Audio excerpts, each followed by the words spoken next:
When we look at the universe from top to bottom, we see design, complexity, order, and beauty. We see that design assumes a designer and beauty implies an artist. So what do we conclude from all this? Here's one alternative. It's Cedar Grove's AP Biology textbook. It says, we'll never know for sure, of course, how life on Earth began, but science seeks natural causes for natural phenomena, and that's the approach that must guide scientific inquiry. But seeking natural causes for the origin of life is like trying to figure out how a computer was made by appealing to what's inside the computer. You can't explain how something exists by just saying, oh, there it is.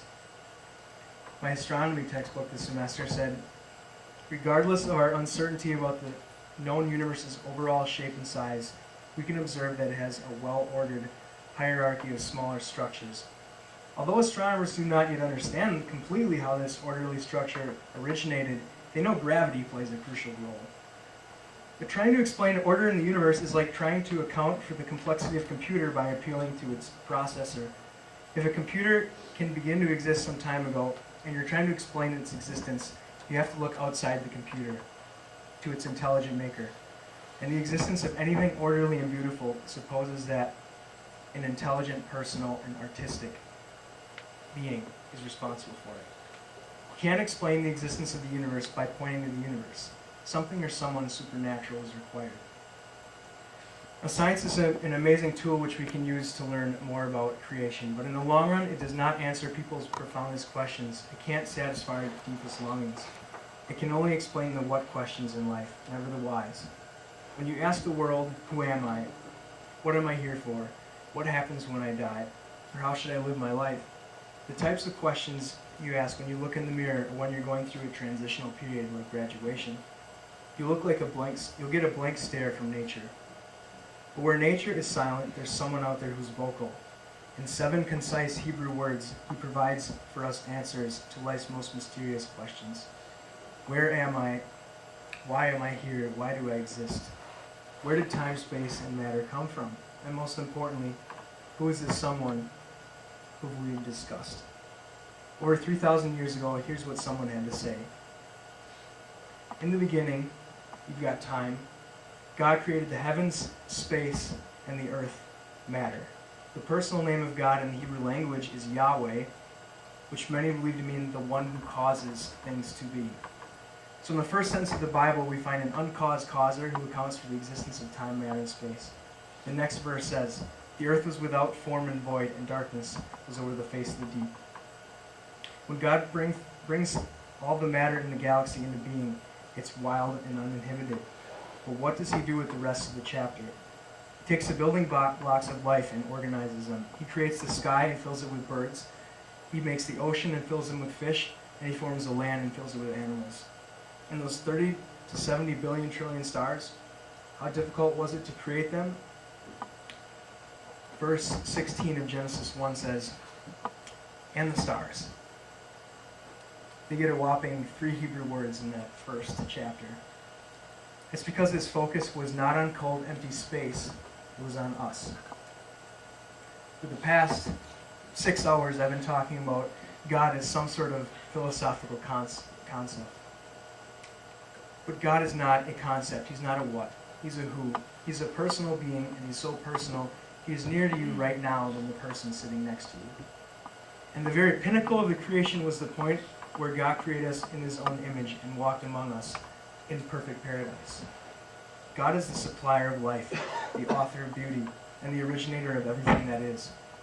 God exists, and necessarily so. At this point, you're probably wondering, when in the world is this guy just going to shut up? This huge nerd up here. And I can't blame you. I appreciate that you're still with me here. But every good message has an application, so I want to conclude with just that. In Madison this year, I attended Dinner with an Atheist, it was called. It was quite interesting. So I sat down with a guy who called himself a humanist agnostic. All right? I went through the line of logic similar to the one that we went through tonight, and he finally got to the point where he looked at me in the eyes and said something like, okay, God exists, so what? If I lead a moral life, why do I need God for anything? When I told him the answer, he looked at his watch and he said, well, it's about that time. and he took off faster than I could run to the Pizza Ranch buffet line. What do you suppose I told him?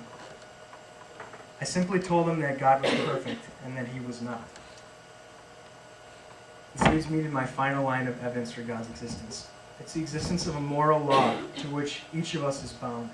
Everyone in this room knows that there's such a thing as right and there's such a thing as wrong. It's wrong under all circumstances to take another person's life, to steal or to rape. It's right to be unselfish, to love other people, or to act gracefully. And so there's right and there's wrong. But there's also a third thing within us. It's that whisper which tells us that we ought to do the right rather than the wrong.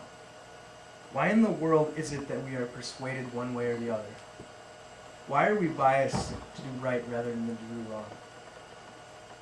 I believe that whisper is the very voice of God. If there's such a thing as a moral law which binds us, then it follows that the moral law implies a moral lawgiver. But what's most strange about this law is it's not like the other laws of the nature of the universe. You can't remember the last time you witnessed the law of gravity not being followed. But I can recall quite vividly when I've disobeyed the moral law within you.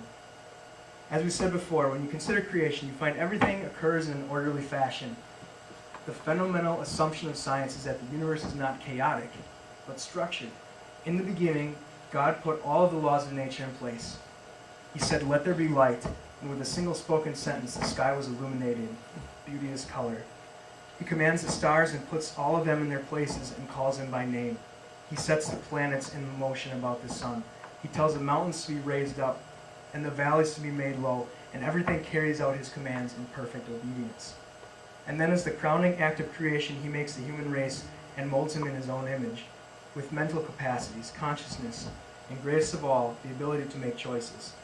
Finally, he tells us that he's put us in charge of his entire creation. And he sums up his work with the simple phrase, "And it was very good." But guess what? We don't have to turn the next page of Genesis before we humans, who are granted all the blessings in the world, we're shaking our puny fists at God and shouting, "Hey, why do we need you? We can take care of things ourselves, thank you." You might say you weren't there when it happened, but daily, hourly, we repeat the sin of our forefathers, and we are responsible for the only broken law in the entire universe.